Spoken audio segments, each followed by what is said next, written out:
amada igreja, abrir a Bíblia de vocês em Números, capítulo 20.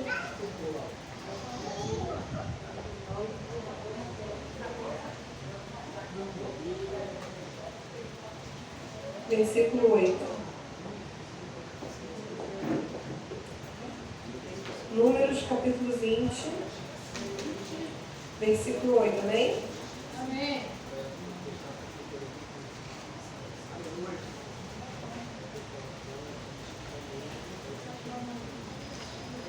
Todos já acharam? Amém. Amém. Pode ver?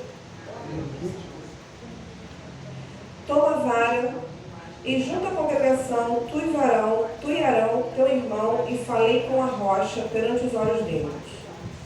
E ele dará a sua água, e assim lhes tirarás a água da rocha, e darás de beber à congregação e aos seus animais. Aí nós vamos, eu convido a igreja para irmos para o versículo 11.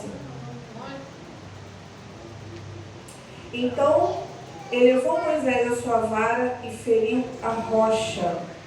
Fala com o seu irmão do lado. E feriu a rocha. Com a sua vara 2 vezes. E saíram muitas águas. E bebeu a congregação e os seus animais. Amém? Só até aqui, igreja. Aqui, irmãos, hoje eu estava estudando a palavra e o Senhor me levou até essa palavra aqui de Moisés, né?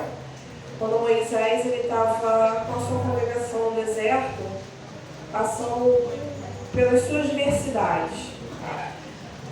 As Escrituras nos ensinam que o povo foi tirado do Egito e foi levado para o deserto.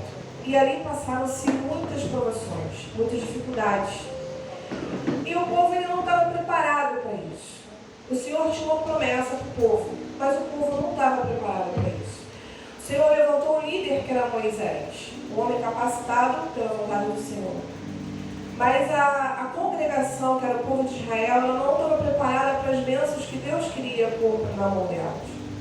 E elas ainda estavam com muitas manias daquilo que elas traziam, daquilo que elas viveram no Egito.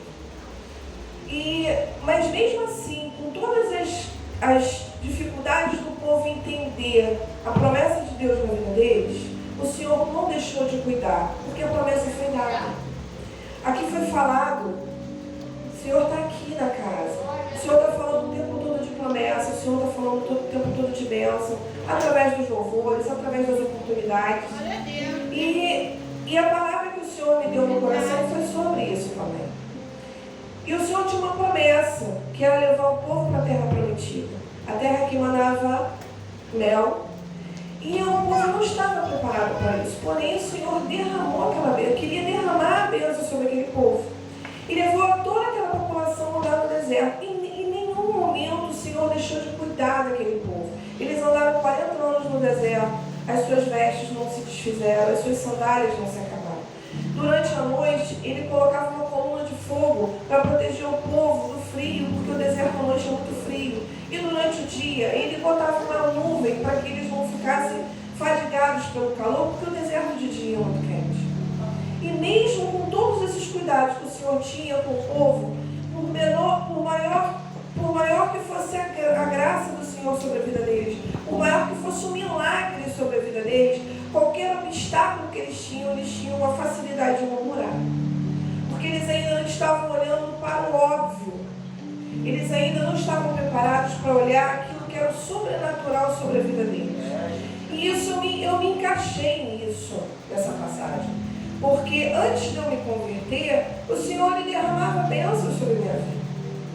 Ele permitiu as bênçãos sobre a minha vida. Porque eu olhando o meu passado e vendo até onde eu cheguei, eu evoluí muita coisa. Eu evoluí como ser humano, eu evoluí financeiramente, eu evoluí socialmente. Porém, eu não tinha colocado o Senhor à frente de todas as coisas na minha vida. E assim era o povo de Israel. E ele deu uma ordem a Moisés. Ele chegou para Moisés e falou: fale com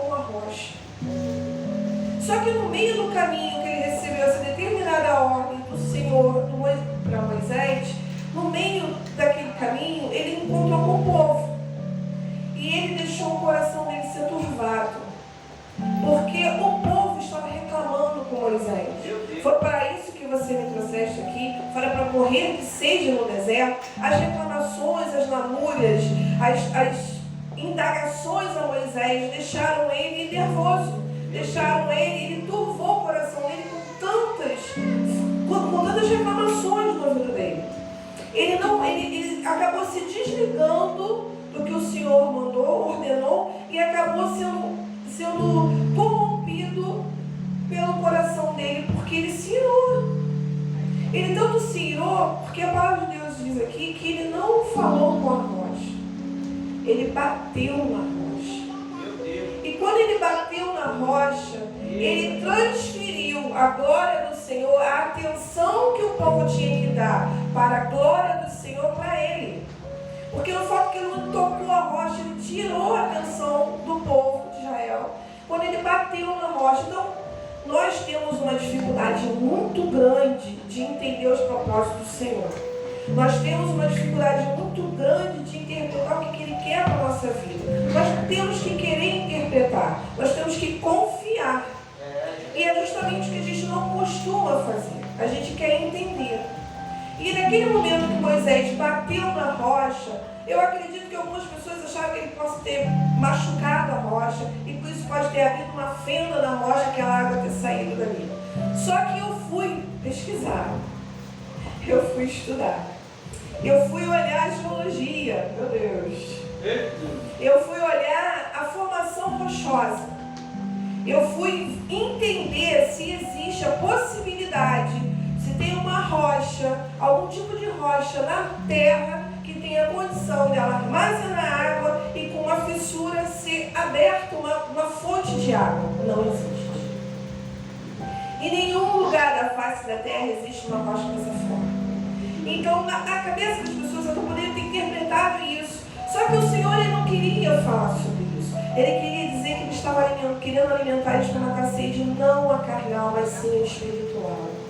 Porque a partir do momento que quando aquela água foi derramada na rocha, ele mostrou a glória dele. Ele mostrou o poder que ele tem de suprir as nossas necessidades, independente do problema que nós estivermos passando, independente do deserto que nós estivermos, independente das confusões que nós estamos metidos.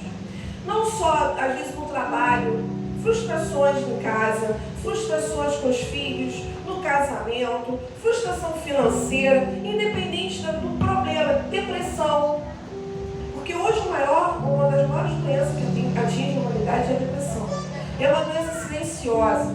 As pessoas não sabem, mas elas estão entrando numa depressão, às vezes que não conseguem sair daquela sozinhos. E aí, o Senhor está mostrando ali que Ele quer fazer um diferente para a gente. O problema está ali, mas Ele está ali para solucionar. Basta nós crermos nele. Basta nós sentirmos a presença dele. E ali, aquela rocha, ela está representando Cristo. Ela está representando o poder divino sobre as nossas vidas. Ela está representando que existe solução para aquilo que para a gente não tem solução, mas para o Senhor sim. Porque Ele está ali para nos abençoar. Só que nós também temos um problema muito grande de entender que as bênçãos derramadas sobre as nossas vidas também são, o Senhor também está se agradando do que a gente está fazendo, nem sempre. Às vezes nós estamos sendo abençoados, mas não quer dizer que Deus está concordando com muitas coisas que nós estamos fazendo ou mentindo. Isso faz com que as bênçãos, às vezes, que nós vemos aí em algumas pessoas, por exemplo, eu passei por esse período. Eu falo, Senhor, eu antes de ir frequentar a sua casa, eu era mais abençoada, porque eu olhava o lado material. Eu tinha mais condições, eu tinha mais poder aquisitivo, eu tinha mais flexibilidade de muita coisa. Eu aceitei a Ti. E agora eu não vejo isso acontecer com mais frequência. Diminuiu o meu poder financeiro. Eu passei por um deserto muito grande. Só o Senhor para sustentar para me estar aqui.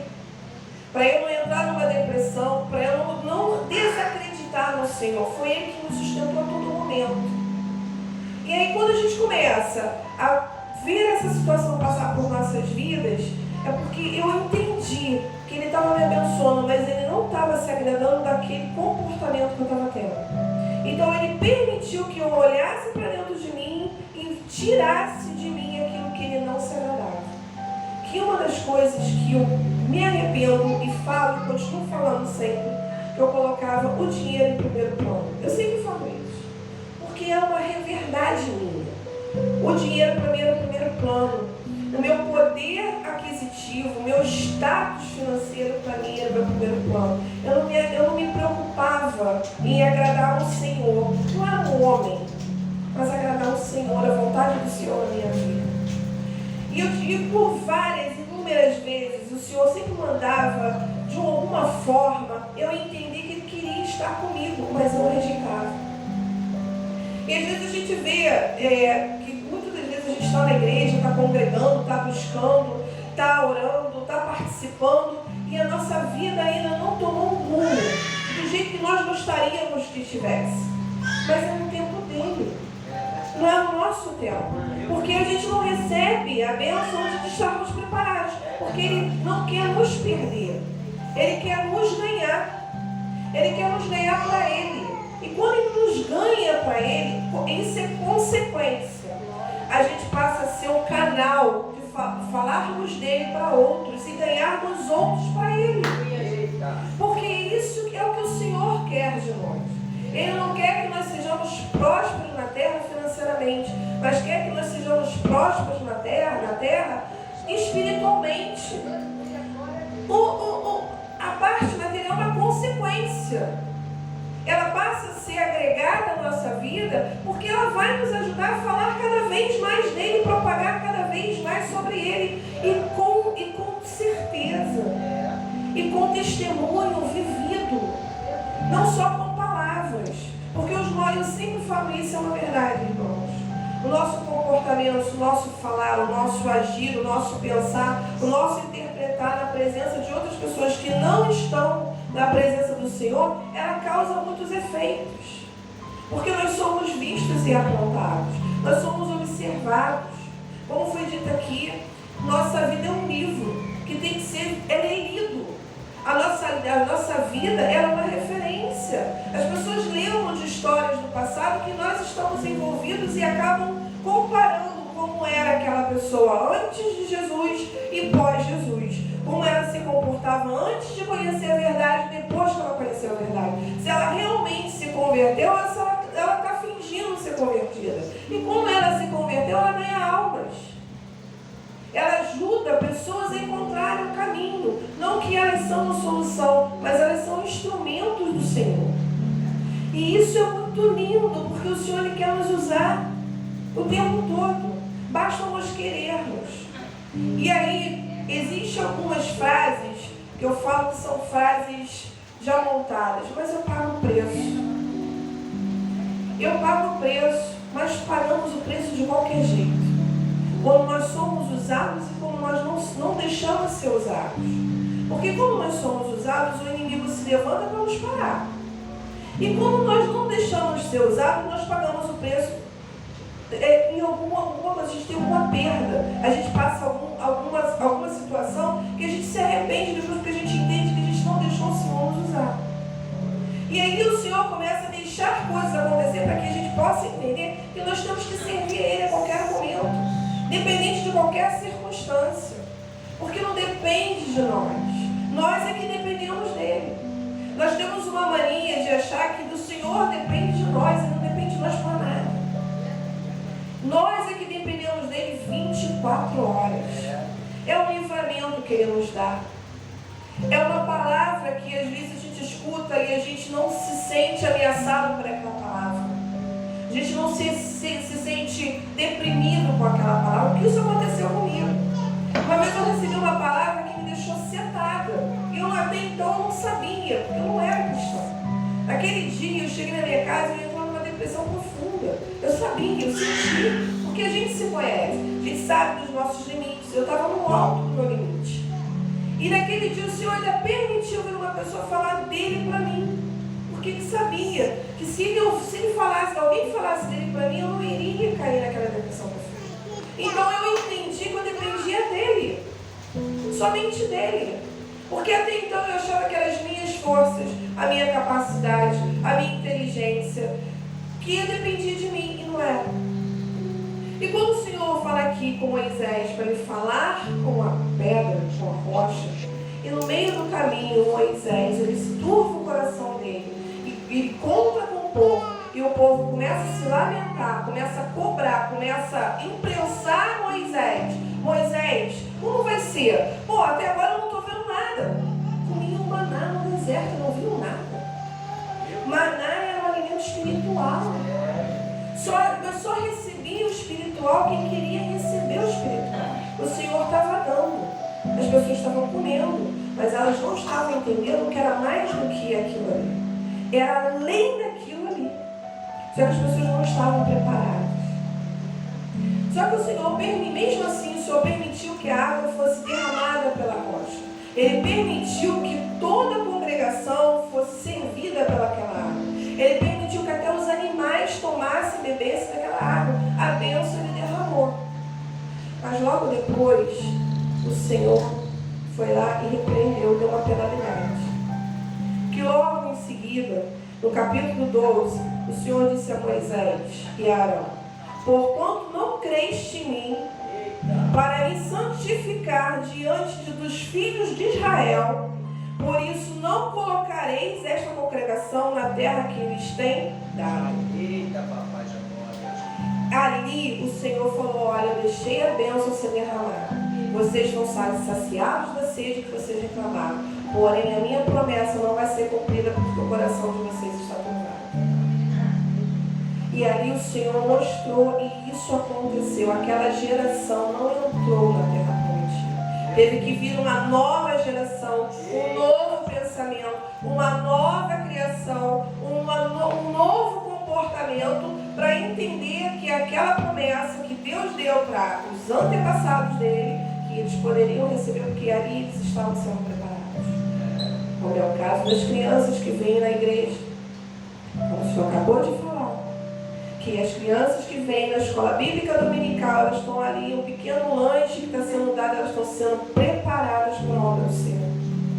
E assim é, porque eu vi aqui, enquanto o pastor falava, muitos estavam se recordando do tempo de escolinha.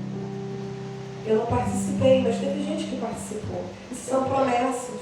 Promessas que Deus já tinha na vida dessas crianças que hoje estão adultos falando da palavra do Senhor. Então assim foi feito.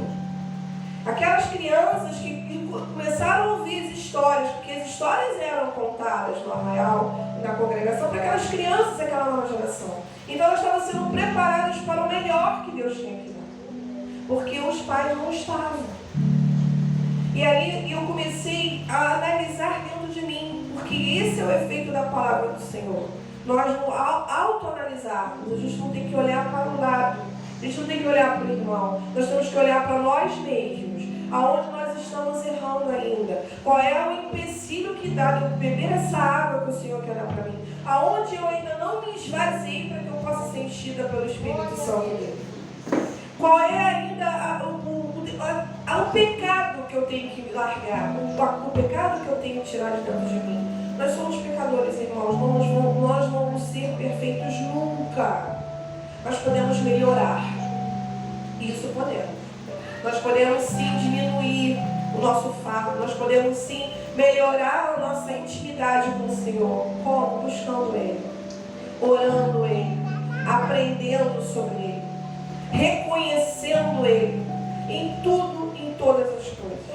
Porque às vezes a gente passa por uma vida tão difícil, ou uma vida tão corrida, os nossos desejos e sonhos falam mais altos.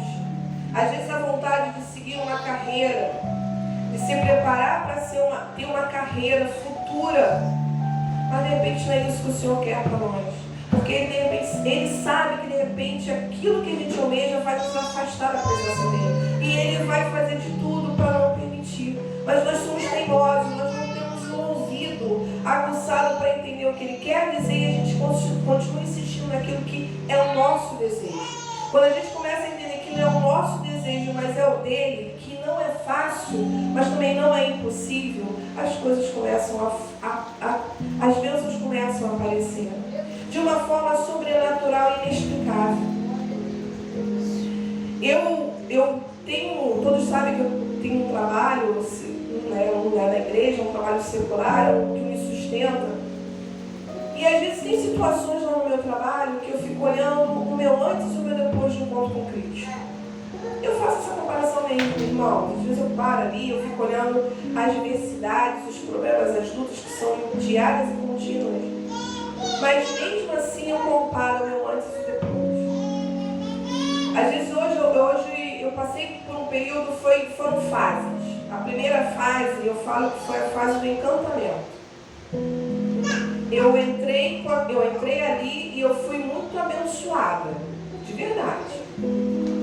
Casa cheia, lotada, acabava tudo, vendia tudo, uma loucura. Trabalhava às 5, às 6 da noite, não parava, bolso cheio, pulando dinheiro pro bolso.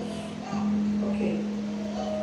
Só que aí eu me envolvi no encantamento. Achei que isso ali era pra mim, era o melhor que tinha pra mim, não era.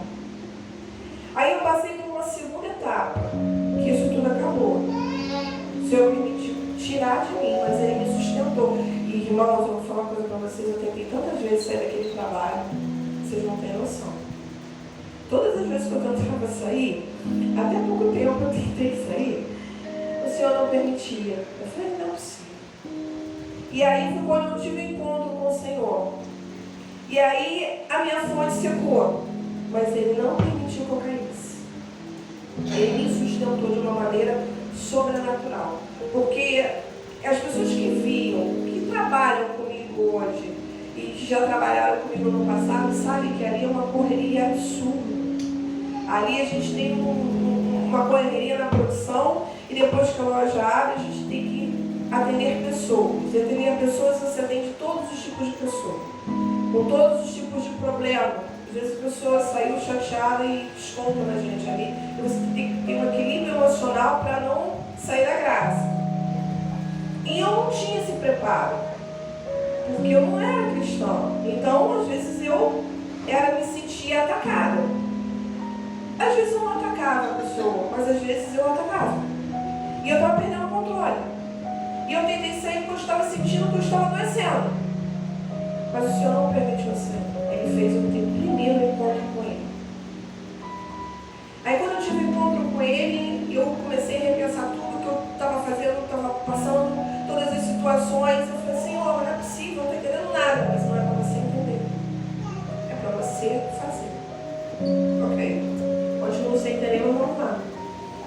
Mas aí, nesse período que eu não estava entendendo, mas Ele mandou eu continuar lá, Ele queria que eu me transformasse. Aí, meu irmão, o negócio foi esquisito. Porque para mim poder tirar todas aquelas manias que eu tinha dentro de mim, foi difícil. Era automático. A cara era feia já respondia grosso, já estava com de voz, palavras pesadas já saíam, eu era estúpida muitas das vezes, era complicado. Mas ao mesmo tempo que eu estava passando por isso, eu fui me transformando, não porque eu fui me policiando, o Espírito Santo estava me transformando. Porque eu estava crendo que eu tinha que me transformar, eu estava crendo que eu tinha que mudar. E eu comecei a buscar, da minha maneira, da forma que eu era orientada antes de vir para o ministério dela, mas eu fui começar a buscar. Só que o Senhor ainda queria mais. Aí Ele me deu um presente. Começar a congregar aqui no Ministério Rema. Eu falo que é um presente, irmãos. Porque o Ministério Rema, como diz a palavra, revelável. E aqui é uma congregação que realmente fala sobre a palavra. O Ministério não quer saber de agradar o próximo, ele quer falar a verdade. E eu aprendi com a minha liderança sobre isso, e é uma verdade. A minha liderança vive isso. Nós somos daqui, nós vemos que a nossa liderança é assim. Isso não é nenhuma puxação de saco, é uma verdade. O que nós vemos é uma verdade. E nós aprendemos, porque nós temos a mania de observar, o comportamento de observar, que nós observamos. E aí, consequentemente, eu comecei a buscar da maneira correta, direcionável. E o Senhor começou a me transformar mais. O Espírito Santo começou a encontrar espaço dentro de mim, porque eu não tinha dado espaço devido. E o Espírito Santo começou a me mudar mais. E quando eu comecei a cortar cada vez mais as arestas dentro de mim, dentro do meu coração, dentro dos meus pensamentos, dentro das minhas ideologias, eu comecei a ver que muita coisa ainda tinha que ser transformada, porque a gente tem que se transformar todos os dias. Ele começou a derramar as bênçãos que Ele queria sobre a minha vida. Hoje eu passo no meu trabalho, às vezes até engraçado. Situações que eu tentei fazer há 10 anos, eu fiz há pouco tempo, dentro de uns 3, 4 meses. Foi trocar um expositor, uma besteira, gente. Mas eu não conseguia trocar um maquinário da minha loja. E eu falei, eu até comentei com o pastor, não tem condição, mas eu vou fazer. Senhor, eu creio que o Senhor está mandando eu fazer, eu vou fazer. Porque todas as oportunidades me encaminhavam para fazer aquilo. E eu fiz. Orei ao Senhor, falei, bom, se Ele permitir, eu estou indo. Ele vai me abençoar. Eu creio que Ele vai me abençoar. E Ele está me abençoando até agora. Porque o comportamento do meu trabalho mudou. As coisas da minha loja mudou. As situações da loja, da minha loja que Ele me deu, mudaram. O ritmo, o trabalho, as pessoas que entram, as pessoas voltam, as pessoas estão satisfeitas. Eu passava por muitos problemas e de repente aqueles problemas começaram a diminuir. Isso foi uma bênção que o Senhor me deu. Para muitos não é nada, para mim foi muita coisa, porque eu sabia a dificuldade que eu estava enfrentando durante mais de 10 anos para conseguir conquistar aquilo.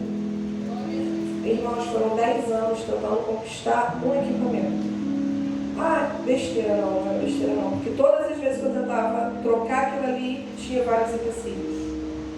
Mas por que isso? O Senhor permitiu que o inimigo se levantasse e trouxesse obstáculos na minha vida. Porque Ele também sabia que eu tinha que ser transformada. Porque Ele sabia também que se a bênção chegasse na minha mão antes de eu ser transformada, Ele poderia me perder. Porque de repente eu voltaria a me encantar pelo poder aquisitivo que eu poderia ter de novo nas minhas mãos. E Ele não permitiu isso acontecer comigo. E eu só tenho a agradecer e glorificar o nome dele. Porque isso é um presente que Ele me dá. E todas as vezes que isso acontece, e eu vivo isso dentro da minha casa, eu vejo a transformação dentro do meu lar. Não só com meu esposo, mas também com os meus parentes, que são os meus sobrinhos, que é a minha mãe. A minha mãe é uma pessoa de 86 anos, a minha mãe tem uma opinião formadíssima. A minha mãe hoje para me ouvir falar da palavra do Senhor. E isso ela não deixava ninguém conversar com ela. Ninguém. Todas as pessoas que sentavam para falar com ela, ela já olhava, o olhar da minha mãe fala na alma. Ela deixa qualquer pessoa desconcertada. Ela vai lá dentro. E aí você fala e ela não fala nada, mas a olhada dela, ela te deixa parado, paralisado. E aí você fica sem graça e sai de perto. E de repente ela senta e eu começo a conversar com ela, eu vejo que o olhar dela é de curiosidade, de querer aprender. E aí eu fico agradecida ao Senhor imensamente por essa oportunidade de falar da palavra do Senhor para ela. Porque é mais uma alma que Ele está querendo resgatar. E assim como eu, todos nós somos assim, todos nós somos canais, instrumentos usados pelo Senhor para ganhar almas para o reino dele. Porque o nosso maior tesouro é estar na glória do Senhor. Amém? Até aqui eu entrego a palavra do Senhor, agradecendo a rica oportunidade.